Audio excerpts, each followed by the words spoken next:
हर हर महादेव, जय भोलेनाथ। नमस्कार, मैं साधना पांडे मार्गदर्शन पे आपका स्वागत करती हूँ। दोस्तों, आप तो जानते हैं एकादशी व्रतों का राजा कहा जाता है। सभी व्रतों में सर्वोत्तम व्रत कहा जाता है एकादशी। एकादशी व्रत धारण करने मात्र से मनुष्य जो है जीवन मृत्यु के बंधनों से मुक्त हो जाता है, वैकुंठ धाम की प्राप्ति होती है। ये तो सभी एकादशियों का नियम है, लेकिन श्राद्ध पक्ष में पड़ने वाली ये जो एकादशी है, इसे यदि आप धारण करते हैं तो मृत पूर्वज, जो आपके पूर्वज आपके लिए पितृदोष उत्पन्न कर रहे हैं, पितृदोष जैसा कि मैं बता चुकी हूँ होता ये है, पितरों का श्राप होता है एक प्रकार से, जिसे कि पितृदोष कहा जाता है। और आपको ये भी बता दूँ कि यदि मृतक पूर्वज आपके दान तर्पण इत्यादि स्वीकार नहीं कर रहे हैं, सब कुछ करने के बाद परिवार में पितृदोष लगा हुआ है, संतान बाधा है, अनेक तरह की दिक्कतें आ रही है, बच्चों में आपसी प्रेम नहीं है, कलह बहुत ज़्यादा है, बच्चे चरित्रहीन होते जा रहे हैं, सब कुछ समस्या पितृदोष के कारण बनी हुई है, तो ये चीज़ समझिए। यदि इस एकादशी के नियम को पालन करके व्रत रहा जाए, पूर्वजों के नाम का संकल्प किया जाए, तो निश्चित रूप से कहा गया है शास्त्रों में कि इससे मनुष्य को भयंकर से भयंकर पितृदोष से मुक्ति मिलती है। बस कुछ विशेष नियमों का पालन आपको करना बहुत ज़रूरी है। तो दोस्तों, अश्विन मास कृष्ण पक्ष की पड़ने वाली ये एकादशी जो कि श्राद्ध पक्ष में आती है, ये साधारण नहीं होती है, बल्कि पूर्वजों को तारने के लिए आती है। मृत आत्माएं जो कि अतृप्त हैं और अतृप्त होकर के अपने परिवार वालों को दुख कर दे रही हैं, कष्ट पहुंचा रही हैं, स्वयं भी पीड़ा में हैं, उनको तारने के लिए बहुत बड़ी ये एकादशी है। नारायण के धाम उन्हें पहुँचाने के लिए आप इस कार्य को ज़रूर करें। आगे वीडियो में अंत तक बने रहिएगा, बहुत ज़्यादा ज़रूरी है ये चीज़ आपको जानना। यदि परिवार पे पितृदोष लगा हुआ है, साधारण विधि से आपने पूजा तर्पण सब कुछ किया, कोई लाभ नहीं मिल रहा है, तो आप वीडियो में ध्यान से बने रहिएगा, सुनते रहिएगा इस वीडियो को। दोस्तों, वीडियो कैसी लगी बताइएगा ज़रूर। अच्छी लगती है तो लाइक ज़रूर किया करें, चैनल को सब्सक्राइब कर लें। और हाँ, यदि और अच्छी लगती है तो आप जो है इस वीडियो को दूसरों के साथ शेयर कर सकते हैं, क्योंकि देखिए शेयर करने से ये होता है कि जो लोग उसके भागी हैं या फिर जो लोग करना चाहें वो लाभान्वित हो सकते हैं। तो दोस्तों, इंस्टाग्राम पे फेसबुक पे मुझे फॉलो करना चाहें तो कर सकते हैं। और हाँ, मेरा नंबर है जिस पे किसी विशेष आवश्यकता जैसे कुंडली दिखाना है, आपको ये जानना है कि ग्रहों की स्थिति इस समय कैसी है, किस वजह से आपको दुख पीड़ा मिल रहा है, पूजा पाठ करने के बाद भी जीवन में समस्याएं क्यों हैं, तो ये जानने के लिए आप इन नंबरों पर संपर्क कर सकते हैं। अब दोस्तों, बात करती हूँ कि एकादशी जो अश्विन मास कृष्ण पक्ष की ये एकादशी है, ये पितरों को तारने के लिए इतनी महत्वपूर्ण एकादशी है, ये तो हम जानेंगे, लेकिन सबसे पहले नियम और विधि जान लेते हैं। तो देखिए, इस एकादशी को कब व्रत करना है ये आप जान लीजिए, क्योंकि दुविधा और संशय की स्थिति बनी हुई है। तो एकादशी तिथि जो है वो प्रारंभ हो रही है 20 सितंबर को रात 9:26 पर, 21 सितंबर को रात को 11:34 तक रहेगी। तो ऐसे में आपको व्रत किस दिन रखना है, तो 21 सितंबर को ही व्रत आपका रखा जाएगा। तो इस बात का ध्यान रखिएगा। और 22 सितंबर को इस व्रत का पारण होगा। ये तो पता चल गया कि 21 सितंबर को आपको व्रत रखना है। अब एकादशी का व्रत आप पहले कभी नहीं किए हैं और चाहते हैं कि आप पूर्वजों को तारने के लिए एकादशी करें, तो सर्वप्रथम एक काम करना है आपको कि आप संकल्प करिए। ये संकल्प आप स्वयं से नहीं कर सकते, किसी भी मंदिर में जाइए, वहाँ बहुत अच्छे से पुरोहित मिल जाते हैं, और आप उनसे कहिए कि मैं एकादशी अपने पूर्वजों को दान करना चाहता हूँ या चाहती हूँ। तो ये कह करके और आप इस एकादशी का व्रत धारण करें। अपने पितरों के निमित्त करना चाहते हैं तो उन्हें उनके नाम से ही आप जो है वो पंडित जी विधि विधान से संकल्प करा लेंगे। देखिए, मैं आपको जैसा बताती हूँ कि इस चैनल पे बिल्कुल शुद्ध और सात्विक जानकारी मिलती है, तो ध्यान रखिए। तो आप ये मत सोचिएगा कि मैंने पहले कभी एकादशी नहीं किया या फिर मैं ये एकादशी करती आई हूँ। यदि आप चाहें, एकादशी व्रत ही ऐसा व्रत है जो मृत्यु के बाद भी जिनको अपने पूर्वजों के लिए दान किया जाता है, आप जानते होंगे। तो संकल्प कराकर इस व्रत को धारण कर लीजिएगा। इस एकादशी में चावल का दान भी नहीं करना है, वैसे तो हर एकादशी में, और परिवार में भी चावल ना बनाएं न खाएं।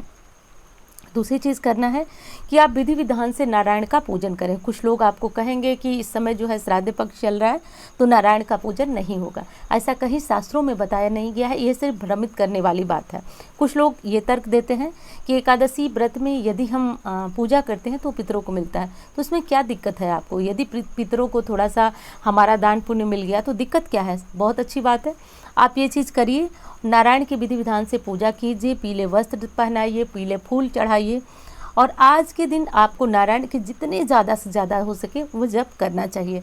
जप करने के बाद आज के दिन जो है वो तुलसी के पास एक दीपक ज़रूर प्रज्वलित करें, दीपक घी डाल करके, और इसमें काली मिर्च भी डाल सकते हैं। इससे पितृदोष से मुक्ति मिलती है और घर में लक्ष्मी का आगमन होता है। ये चीज़ करना है आपको। दूसरी चीज़ कि जो लोग एकादशी का व्रत करते हैं, खान पान का विशेष ध्यान रखें।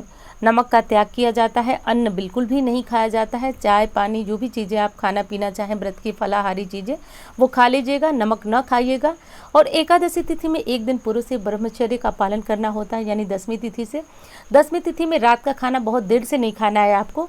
ऐसी कोशिश करें कि सूर्यास्त जब हो रहा है तो उससे पहले खा लें, और नहीं खा सकते किसी कारण से, आप ऑफिस से आ रहे हैं, लेट हो जा रहा है, जो भी दिक्कत है, लेकिन कोशिश करें कि 7 बजे तक आप खा लें खाना। उस भोजन में भी आप चावल का त्याग करें, क्योंकि देखिए कहा गया है शास्त्रों में कि चावल निषिद्ध है एकादशी के लिए, तो इसलिए ही बस सावधानी के तौर पे कहा जाता है कि आप चावल न खाएं एक दिन पहले भी। दूसरे दिन का क्या करना है आपको कि दूसरे दिन आपको स्नान ध्यान करके, जैसे मैंने पूजा पाठ बताया, वो पूजा कर लीजिए। आज के दिन जो विशेष करना है वो उपाय मैं बताती हूँ आपको कि आज के दिन जो है एक पीपल आप अपने पूर्वजों के नाम से ज़रूर लगाइए, यदि लगा सके तो। ऐसी जगह नहीं कि बस हम लगाए और हमारा काम ख़त्म, हमने कहीं भी पीपल लगाए। वो पीपल लगाकर आपको ये देखना है, पूरी जिम्मेदारी उसकी उठानी है, तब आप पीपल लगाइए। उसको पानी देना है, उसको देखना है, उसकी मतलब ये बंदोबस्त करना है कि जब तक वो वृक्ष न बन जाए तब तक आप उसकी देख रेख करते रहें। तो इस चीज़ को आप समझिए, पीपल लगाकर चले आना सिर्फ आपकी जिम्मेदारी नहीं ख़त्म होती है। पीपल लगाइए आप और उसकी देख रेख करिए जब तक वो बड़ा न हो जाता है। तो इस तरह का यदि आप कर सके तो आप कहीं भी नदी के किनारे, तालाब के किनारे आप पीपल लगा सकते हैं। बहुत ज़्यादा पुण्यदायी होता है दोस्तों। कहा जाता है कि हजारों तीर्थ व्रत पुण्य जितने होते हैं सबसे बड़ा हजारों अश्वमेध यज्ञ का लाभ देने वाला, फल देने वाला एक पीपल लगाना होता है। कहा जाता है कि पीपल वृक्ष पर बैठकर जब पक्षी दाना चुगते हैं तो हजारों ब्राह्मणों के भोज कराने का फल आपको मिलता है। पितृ देवता सभी आपके तृप्त होते हैं। पितृदेव के लिए तो बेहद महत्वपूर्ण माना जाता है पीपल लगाना। तो ये काम आप करिए। और विशेष क्या कर सकते हैं, तो आज के दिन गीता के 7वें अध्याय का पाठ आपको करना चाहिए।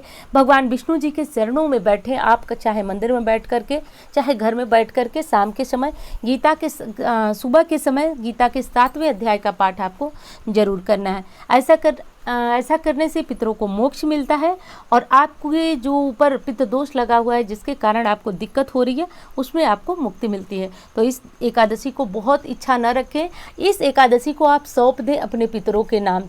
ऐसा न सोचें कि सारी एकादशी का पुण्य आपको ही चाहिए, क्योंकि देखिए दोस्तों, जब आपके पितर तृप्त रहते हैं। अच्छा, एक चीज़ मैं आपको बता दूं, आप भी जानते हैं राहु जनित जो पीड़ा होती है वो हमारे मन में होती है कि ग्रह अचानक हमको पीड़ा क्यों देते हैं।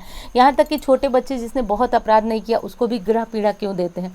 तो जैसे राहु जो पितरों संबंधी, जो हमारे पूर्वज कुछ न कुछ ऐसी गलतियाँ करके गए हैं, जैसा कि आप जानते हैं पितरों ने गलती की न की, लेकिन कुछ उनके द्वारा हुआ ऐसा, तो वो पीढ़ी दर पीढ़ी में हमें भोगना पड़ता है। तो जब राहु की महादशा आती है तो वो कष्ट भोगना पड़ता है। तो यदि हम पितरों को ही तार दें, उनको ही तृप्त कर दें, तो ये सारी महादशाएं हमें उतना कष्ट नहीं देती हैं जितना कि हम बहुत ज़्यादा झेल ना सके, परेशान हो जाए। तो इस लिए बहुत ज़रूरी है कि हम अपने लिए तो हर वक्त हर समय भगवान से मांगते हैं, उनकी शरण में रहते हैं। आज की एकादशी आप सभी धारण करें यदि करना चाहें तो। और हाँ, किसी भी ब्राह्मण से संकल्प कराएं, कहीं भी ऐसे मंदिर में जाएं, वहाँ संकल्प कराएं। संकल्प कराकर पूरे दिन एकादशी का व्रत धारण करें। खान पान के नियमों का ध्यान रखें, अपनी जीवा पे भी संयम रखें, विकार की बातें न करें। जितना ज़्यादा से ज़्यादा हो सके पूजा पाठ करें। अगले दिन सुबह को आपको जगना है। जगने के बाद स्नान ध्यान करें, भगवान विष्णु की पूजा करें और कुछ न कुछ दान ज़रूर निकालें। इसके बाद पारण करें। दान में क्या निकालना है, तो देखिए आज के दिन दान में आप चावल भी दान जरूर करें, और जो भी चीज़ें आपको लगे, मतलब कम से कम 1 या 2 ब्राह्मण के लिए खाने का सीधा ज़रूर दान करें। ऊपर से कुछ दक्षिणा भी ज़रूर रखा जाता है। ये चीज़ कर लीजिए दोस्तों। और पारण कब करना है, तो व्रत का पारण आपको 22 सितंबर को सुबह 6:09 से 8:35 तक कर सकते हैं। तो कर लीजिएगा। एकादशी व्रत का पारण बहुत ज़रूरी होता है कि शुभ और सही मुहूर्त में ही किया जाए। तो हमेशा हम अपने लिए करते हैं, आज का काम जो है पितरों के लिए करिए। यदि आपको दान पुण्य और पूजा पाठ से कोई लाभ नहीं मिल रहा है तो ये काम आप करके देखिए। जीवन में बहुत ज़्यादा सर्व बाधा मुक्ति का ये उपाय है दोस्तों। तो सर्व बाधा मुक्ति इससे होती है देखिए, ज़्यादातर लोग जानते नहीं हैं कि उनके जीवन में पितृदोष ने इतना ज़्यादा प्रभावित करके रखा है। पितृदोष के कारण पहली चीज़ तो संतानें कहना नहीं मानती है, दूसरी चीज़ कि वो चरित्रहीन हो जाती है, तीसरी चीज़ कि आपस में उनकी बनती नहीं है, और बच्चे बच्चियाँ बहुत सुंदर है, योग्य हैं, विवाह नहीं होता है। और तीसरी चीज़ कि यदि विवाह हो भी गया किसी कारण से, तो बच्चों की संतान उत्पत्ति में बहुत ज़्यादा बाधा आती है। घर में एक अजीब सी नेगेटिविटी होती है, हर कोई आपस में लड़ने को तैयार होता है। इस तरह की स्थितियाँ हैं। तो बिना दिखाए कुंडली आप समझ सकते हैं कि परिवार में पितृदोष है।